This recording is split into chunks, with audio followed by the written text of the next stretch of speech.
Hi, I'm Stephen Lawrence, and I ran a 2:23 marathon at the age of 44 and was the world age group champion in the marathon in the 45 to 49-year-old age group.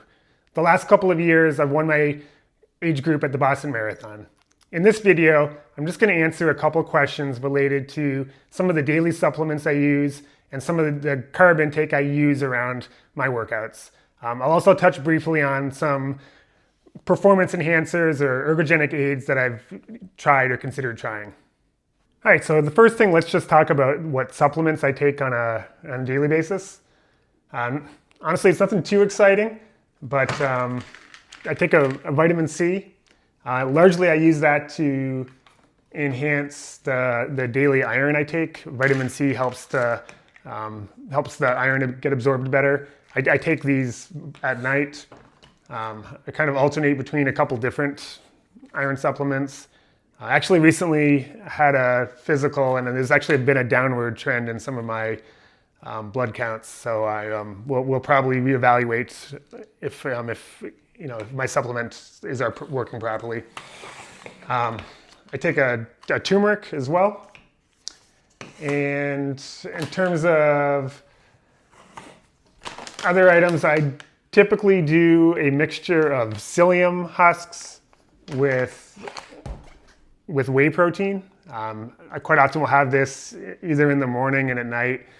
Mostly it's just a way to supplement a little bit of extra protein in my diet. I don't eat a ton of meat, but I find that adding a little bit of extra supplemented protein helps.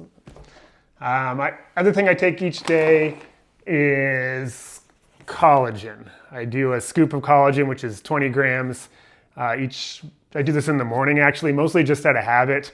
I add it to my coffee. It changes the flavor a little bit, but I don't find it changes it a lot. This is unflavored.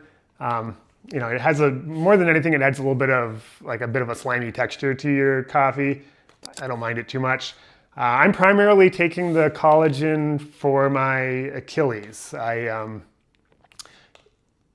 I've actually gone on and off collagen a couple times and have found that when I was off of it, that I did tend to have some more Achilles issues. It's not to say I don't have any issues with the collagen, but I find, for me at least, that it helps. I think, as with anything, all these things are very individual.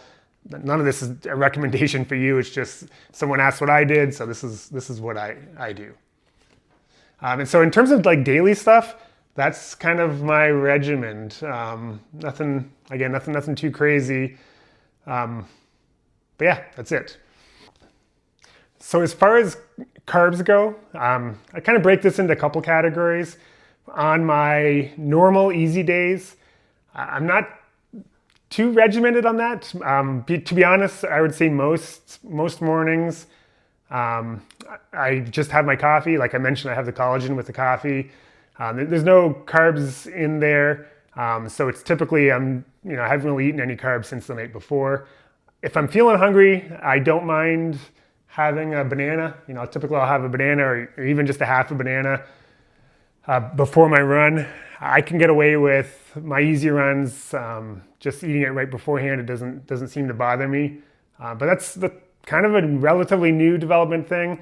I had a stint there where I did some ultra marathons, and one of the good things that came away from that experience was getting really good at just taking down a whole bunch of carbs during the race, which really was a necessity for those events.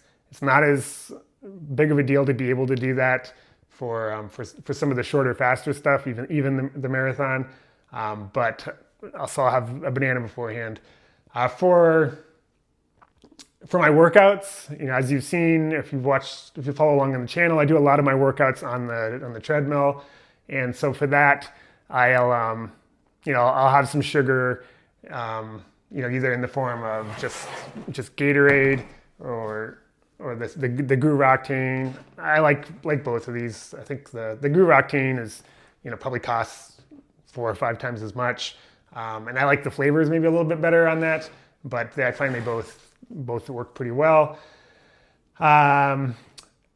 When I'm going outside for my runs, I will I will typically bring some goos, and same thing. Like when I'm taking Gatorade, I'm probably not getting nearly as much carbs as I would during a race, but over a typical maybe 20 mile workout or so, I would probably ingest somewhere in the 60 to 80 grams of carbs, and I just put that in a big 32-ounce bottle.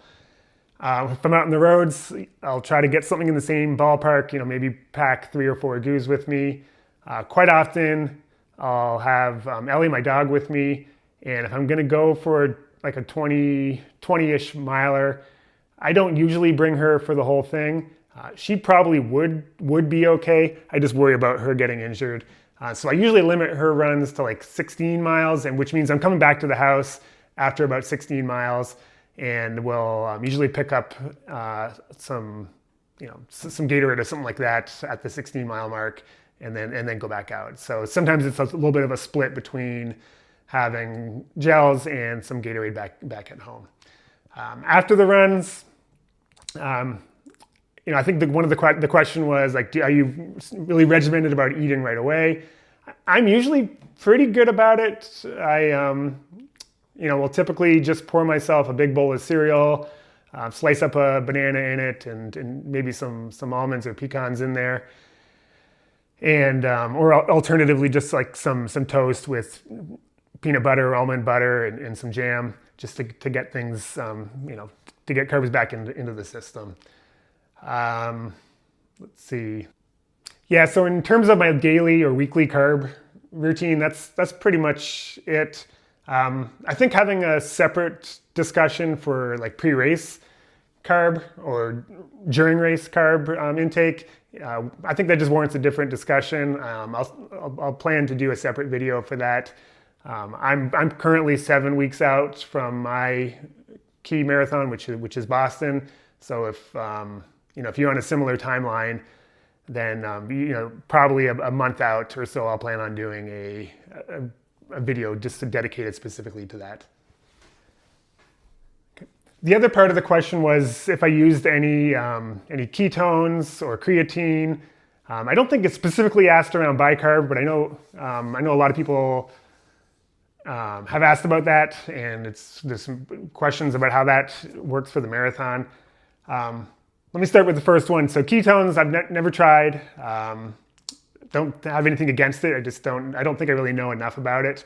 I tend to be pretty evidence-based on my decisions. If there's evidence to suggest that it can be done in a safe way and it can help performance, then I'd consider it. I'm not against that. For creatine, I don't typically use creatine. I have creatine, and I have used it, but I haven't used it to run faster. I've used it to help build muscle, not for the sake of just building muscle, but for when I have a specific injury. So specifically, I think 2 years ago, when I had some issues with my glutes and my adductor and abductor muscles, I was having some muscle strength discrepancies, and so I was trying to pretty quickly build some muscle in my left hip complex area, and so I was supplementing creatine. There is evidence to suggest that it does help build strength faster. It also suggests that it's associated with increased weight. So I found that to be true. I was obviously working very hard with lots of exercises, so I did build the strength. I'd like to imagine that the creatine probably did help with that, but I did pick up 3 or 4 pounds. It seemed to go away pretty quickly when I went off the creatine. So I personally don't use it to just get faster as a marathon runner, but I think if you're trying to build some muscle quickly, then it probably has some benefits there. I did try bicarb. This is the Morton bicarb system that you're seeing a lot more of that in the middle distance and longer track events. Some people are speculating that the explosion of new world records is associated with the combination of bicarb and in the new super shoes. So I've only used it two times. I used it once in a workout leading into Chicago, 6 months ago or so. I didn't really notice much difference negatively or positively with using it on my workout. I think it did a good job of not bothering my stomach. For those of you who have tried just eating, baking soda, which all bicarb is really baking soda, and Morton has figured out a way to try to make it a lot more gentler on your stomach and doesn't give you any sort of GI issues, which is pretty common for people who are just eating a lot of baking soda. Certainly didn't experience that in either the race in Chicago or in the workout. But truthfully, I didn't notice a difference on my workout. But since I didn't notice any negative effects, I thought I would give it a try during my race at Chicago. Obviously, there's a million factors that go into whether you're going to run well or not at a race. I didn't think I ran particularly well at Chicago. Obviously, all these things are relative. I ran 2:28, which is awesome. So I'm not saying that I didn't do a great thing, but I was expecting and hoping to be able to run in the 2:25, kind of worst case scenario 2:26. My workout seemed to point to that being how fast I would run, based on previous workouts and previous outcomes. So I certainly didn't hit a home run at Chicago. And so I'm not saying that, I ran awesome because of bicarb. I ran 2:28. That's great, but I think I would have run probably something similar without it. But who knows? This is obviously difficult to do when it's a sample size of one.